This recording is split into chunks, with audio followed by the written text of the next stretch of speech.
Hello and welcome back to An Old Man Watches, where today I'm going to be talking about the medieval mystery film The Name of the Rose, which was released in 1986, 6 years after the novel on which it was based.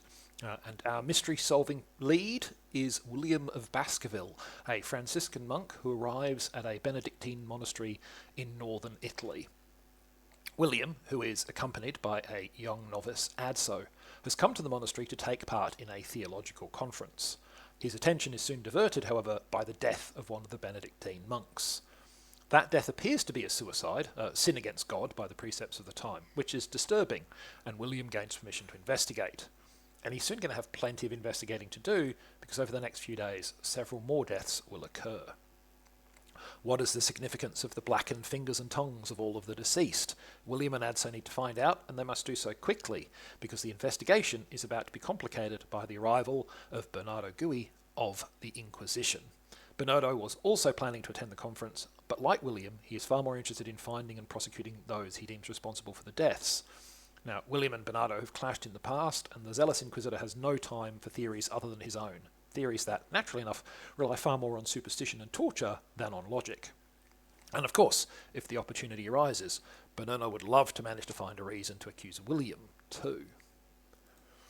So, although an English language film, The Name of the Rose was an international co-production between West German, French and Italian companies. The casting of Sean Connery in the leading role was quite controversial at the time. The film's director was initially resistant to the idea, feeling that having James Bond in the mix might load too much onto William's character. Then, when Connery's read for the role finally convinced the director to give the actor the nod, Columbia Pictures pulled out of the film. Connery's career was in a slump at the time, and they lacked confidence in his drawing power. Ultimately, the film did well in Europe, though it struggled to find an audience in the US. Critical reception was also mixed, but some reviewers were positive, and Connery would pick up a Best Actor BAFTA for his performance. Actor Ron Perlman, who has a supporting role in the film, is also a big fan, saying The Name of the Rose is one of the few films of mine that I admire without qualification. The author of the novel on which it was based, on the other hand, damned it with the rather faint praise that it's a nice movie. But what did I think? Well, I can certainly see that the film has strengths. It's visually arresting, for one thing. The photography, shot composition, it's all top-notch. Many exterior scenes were filmed in Italy, and the camera makes the most of the beautiful scenery. Interior scenes, meanwhile, are a combination of opulent sets, the largest since Cleopatra, and genuine interiors from Eberbach Abbey in Germany. The filmmakers also produced a treasure trove of props, including period-appropriate illuminated manuscripts. Overall, this film, quite a feast for the eyes. And the cast is also excellent.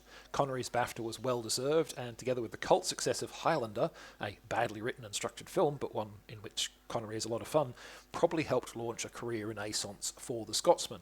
Over the next few years, he'd enjoy success in The Untouchables, Indiana Jones and the Last Crusade, and The Hunt for Red October. And Connery is ably supported by the other cast members, most notably F. Murray Abraham as the venomous Inquisitor Bernardo.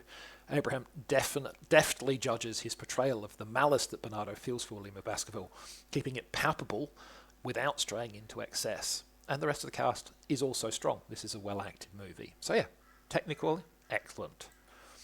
But for my money, The Name of the Rose had two insurmountable problems that kept me from fully enjoying and embracing it. The first and most important of that was the lack of any likeable characters. Pretty much all the monks in the monastery are broken people in one way or another, and of course Inquisitor Bernardo and his minions are monsters.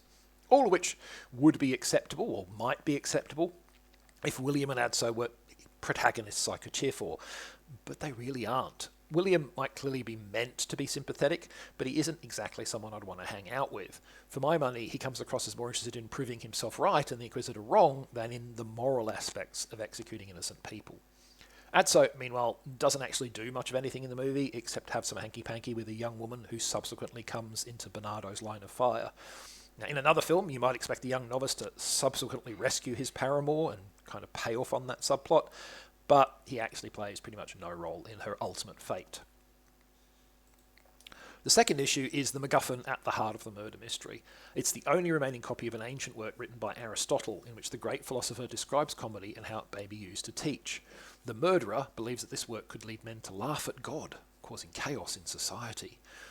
Now, I'm willing to forgive the nonsense of this logic on the basis that the murderer is a crazy medieval monk, which is not a spoiler since everybody in this film is pretty much a crazy medieval monk. But I can't forgive that the movie fails to give any explanation as to why the murderer has kept the book intact all this time. Surely he could simply destroy it and avoid the risk of this potential contamination, or he could at least hide it somewhere that no one else could find it, if he couldn't bear to destroy it entirely. So yeah, I guess, if you're desperate for a rather more grim version of the Brother Cadfael mysteries, you might enjoy this. Otherwise, I can't really recommend it unless you just want to geek out at the scenery and the very, very handsome acting.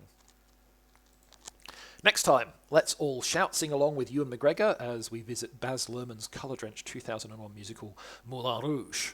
But that is next time. Until then, thanks for watching. I hope you've enjoyed it. And if you've seen The Name of the Rose, let me know what you thought of it.